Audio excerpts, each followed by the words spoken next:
मैं मछली की तरह तड़प रही थी और मेरा ब्लीडिंग हुआ और उसके बाद मेरा बच्चा हो गया।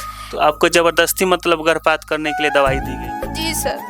अच्छा, आपकी शादी बताया कि मनीष ने शादी कर ली है, कि अब वो वहीं उसके साथ सेटल हो गया है गुवाहाटी में और वहीं रह रहा है, कि कुछ भी हो साथ साथ पताल एक हो जाएगा, लेकिन उसको नहीं रहने देंगे हम लोग उसको। दिल्ली में पहले भी मतलब और अन्य लड़कियों से साथ नाजायज संबंध थे, जिसके साथ मेरे छोटका ससुर का भी संबंध था और मेरे जो ससुर है राजकुमार, उनका भी संबंध उसी लड़की से था। रोज सोशल मीडिया के माध्यम से समाज में बढ़ रही गंदी मानसिकता वाले लोगों की पर्दाफाश देखने को मिलता होगा। इसी कड़ी में आज हम छपरा के दरियापुर प्रखंड के जैतवारपुर गांव में पहुंचे हैं। यहाँ पे भी एक महिला के साथ ज्यादती हुआ है और कोई नहीं, इनके परिवार वाले ने ही, इनके ससुराल वाले ने ही मिलकर इनके साथ घोर अन्याय किया है। सुनकर आपके भी रोंगटे खड़े हो जाएंगे। और मैं इस महिला के पास में बैठा हूँ और जानेंगे इनके साथ क्या क्या इनके साथ हुआ है। अपने बारे में अपना परिचय बताइए। मेरा नाम गुंजा है। मेरी शादी 26 जनवरी 2017 को मनीष कुमार से हुई थी। अच्छा, आपका शादी किस गांव में हुआ है? जी, मुबारकपुर गांव में। इनकी शादी मरौड़ा प्रखंड के मुबारकपुर गांव में कुछ दिन पहले हुई है, 2017 में हुई है। अभी आपके साथ क्या हुआ है कि आप मायके में रह रही हैं? मेरे ससुराल वालों ने मतलब मुझे मारपीट के घर से निकाल दिया, जिसके कारण मुझे मायके में रहना पड़ रहा है। आपके ससुराल वालों ने क्यों आपको मारपीट किया? क्यों आपको घर से निकाला? उन्होंने दहेज की मांग करते थे और उसके बाद बोलते थे कि जैसे जैसे मेरे चाचा पापा बोले ना, उनके साथ वैसे ही रहो, वैसा ही उनके साथ रहा करो। अच्छा, दहेज के लिए एक घटना फिर आपको देखने को मिल रहा है और यहाँ पे घटना कुछ और है।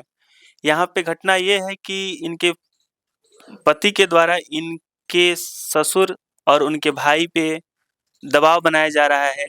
किस तरह का दबाव बनाया जा रहा है, मैं इन्हीं के माध्यम से जानना चाहूँगा। जी, मेरी शादी मनीष कुमार से 26 जनवरी 2017 को हुई थी।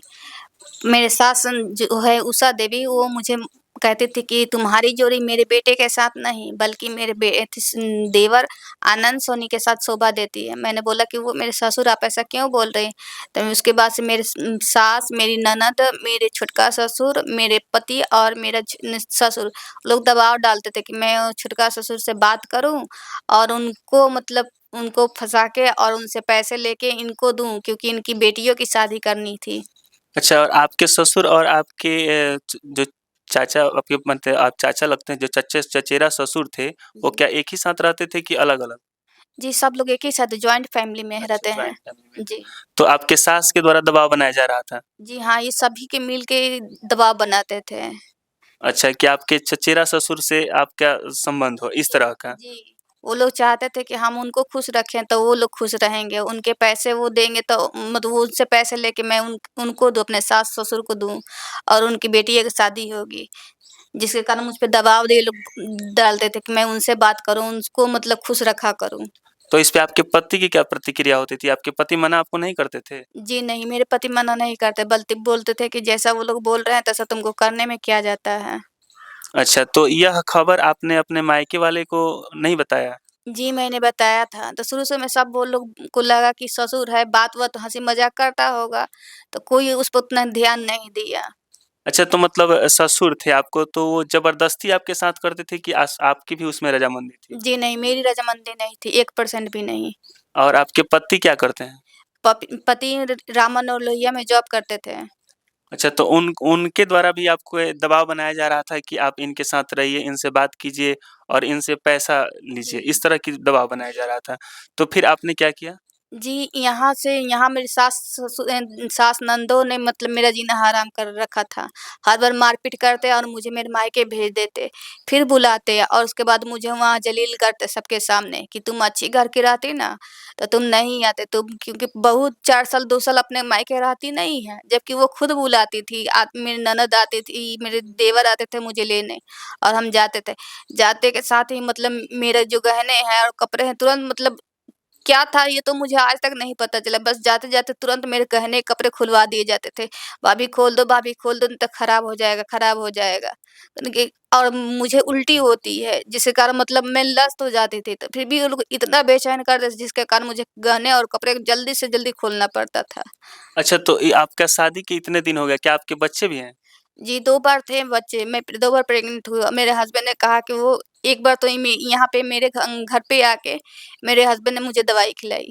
दिल्ली से आए थे दवाई लेके, और दूसरी बार जब हम दिल्ली में थे तब ये जून-जुलाई में मतलब मैं प्रेग्नेंट हुई, जब मेरे ससुर को मेरे मतलब महिला आयोग ने निकाल दिया था। मेरे ससुर ने मुझ पे वहाँ हाथ छोड़ा था, हर बार हाथ छोड़ रहे थे। तो महिला आयोग में मैंने कंप्लेन किया, तो उसके बाद ससुर को वहाँ से निकाला, तो उसके बाद मैं प्रेग्नेंट हुई थी। अच्छा, तो मतलब आपके बच्चे को भ्रूण में ही मारा जा रहा है। जी। देखिए, सरकार एक तरफ बाल बचाओ अभियान चला रही है, गर्भपात करने से रोक रही है, वहीं दूसरी तरफ एक पति के द्वारा ही अपनी पत्नी और अपने बच्चे को गर्भ में ही मारा जा रहा है। यह बहुत ही शर्मनाक घटना है और मैं जानना चाहूँगा कि आपने कोई ठोस कदम क्यों नहीं उठाया जब आपके साथ इतनी ज़्यादती हो रही थी, आप पे इतने अत्याचार हो रहा था, तो आपने कोई ठोस कदम क्यों नहीं उठाया? पुलिस से सहायता क्यों नहीं ली? मैंने पुलिस की सहायता ली, महिला आयोग को कंप्लेन की, पर पुलिस के पास जाते ही वो लोग मतलब रंग बदल देते, आपसे ऐसा नहीं होगा। और मुझे ही मैं आ जाता था तो बोलते थे लोग कि, और मुझसे हमेशा साइन कागज पे साइन करवाया किया करते थे। हर छोटी-छोटी बात के लिए मुझे वहाँ सब लोगों के सामने खड़ा करके, यहाँ तक ले हम लोग हस्बैंड वाइफ बेडरूम में सोए हुए, उसके लिए भी मतलब मीटिंग बैठाया गया और मुझसे साइन करवाई गई, जिसका उपयोग वो लोग नाजायज़ तरीके से कोर्ट में कर रहे हैं। यहाँ पे एक पति और पत्नी के बीच के प्राइवेट रिलेशन को भी यहाँ उजागर करने का प्रयास किया जा रहा था। जी। और आपने आपके मतलब मायके वाले से आपको कोई सहायता नहीं मिला? वहाँ मेरे मायके वाले नहीं जा पाते थे, वहाँ दिल्ली में थे, हम अकेले थे अपने मतलब ससुराल में, और 3 मेरे ससुर, मेरे छोटका ससुर और मेरा हस्बैंड और उसका एक फूआ का लड़का, ये बस यही लोग रहते थे लोग।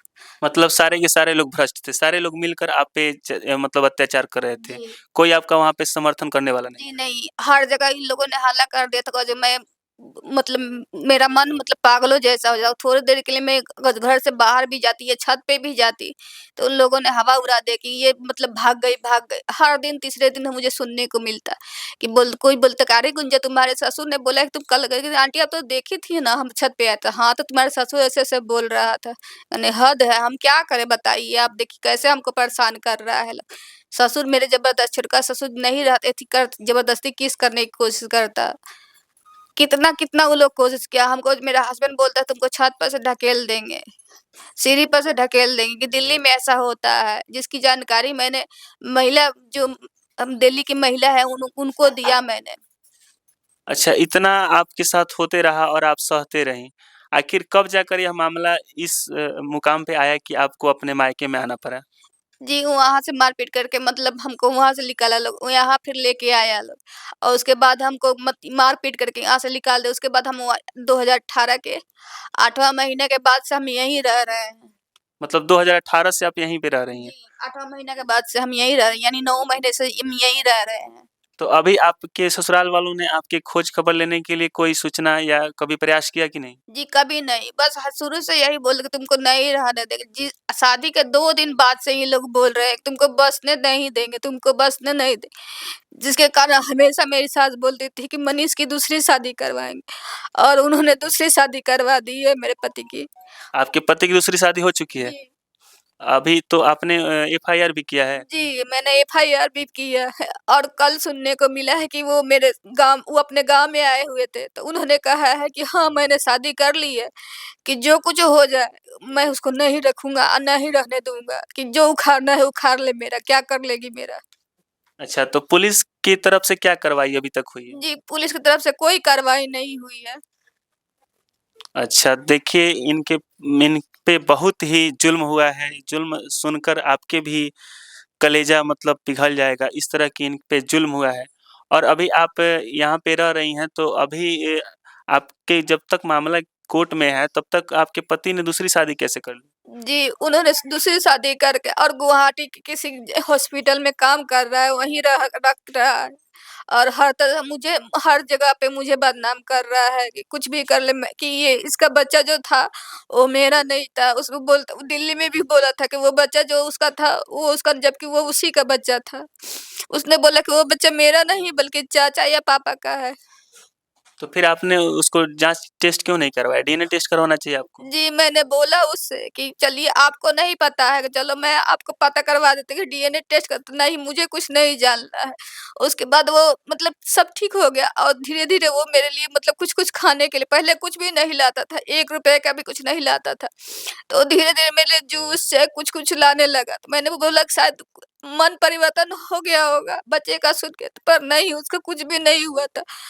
वो मुझे जूस के थ्रू दवाई दे रहा था और जिसके कारण मुझे मतलब ब्लीडिंग हुआ। इतना ब्लीडिंग मैं उसके सामने मछली की तरह रो रही थी, तड़प रही थी, पर वो जस्ट पास में बिच्छू हॉस्पिटल वहाँ नहीं ले गया, जबकि अन्य लोगों को वो डॉक्टर के लिए हमेशा तत्पर आता था, लेकिन मुझे नहीं मैं मछली की तरह तड़प रही थी और मेरा ब्लीडिंग हुआ और उसके बाद मेरा बच्चा मृत्यु हो गया।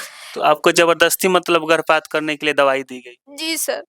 अच्छा, आपकी शादी जो हुई थी क्या ये लव मैरिज हुआ था कि अरेंज मैरिज हुआ था? नहीं, मेरी शादी अरेंज मैरिज हुई थी, बल्कि मुझे बतौर उन्होंने ही देखा, उनके 2 बार वो देखने आए, उसके बाद मेरा एंगेजमेंट हुआ, छेका हुआ और उसके बाद मेरी शादी हुई। 1 साल तक हम लोग फ़ोन पर भी बात किए। 2016 से में मेरा छेका हुआ और 17 में मेरी शादी हुई।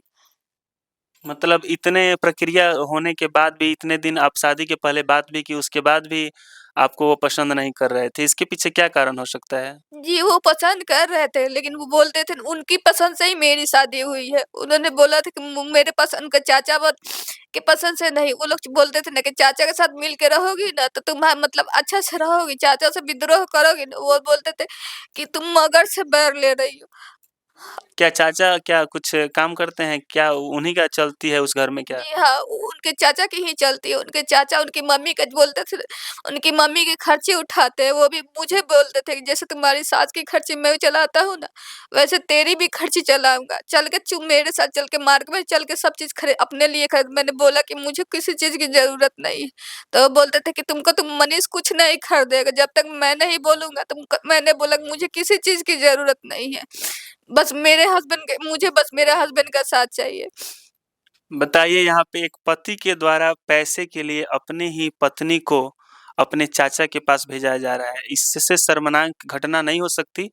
मैं और जानना चाहूँगा कि जब आपके पति की दूसरी शादी हुई, अभी उनकी पत्नी उन्हीं के साथ रह रही है जी।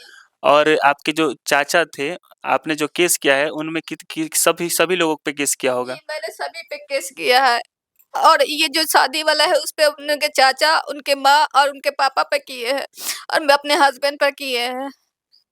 अच्छा, तो अभी तक आपको कोई न्याय मिलता नहीं दिख रहा है। नहीं सर, मुझे कोई न्याय मिलता नहीं नज़र आ रहा, बल्कि आए दिन मुझ पे ही उँगलियाँ उठाई जाती है कि वो बच्चा था वो किसी और का था। जबकि मेरा वो बच्चा सिर्फ़ मेरे हस्बैंड का था और मेरे ससुर ने मेरे मुझसे बताया कि मेरे पति जैसे जैसे मेरे पति ने अपने बच्चे को कहा कि वो दूसरा किसी और का है, मेरे ससुर ने भी मेरे पति को बोला कि वो किसी और का खून गंदा खून है। बहुत ही कुछ कहने के लिए शब्द नहीं है मेरे पास, इस तरह की घटना हुई है इनके साथ। उसके बावजूद अभी तक कोई न्याय मिलता हुआ नहीं दिख रहा है।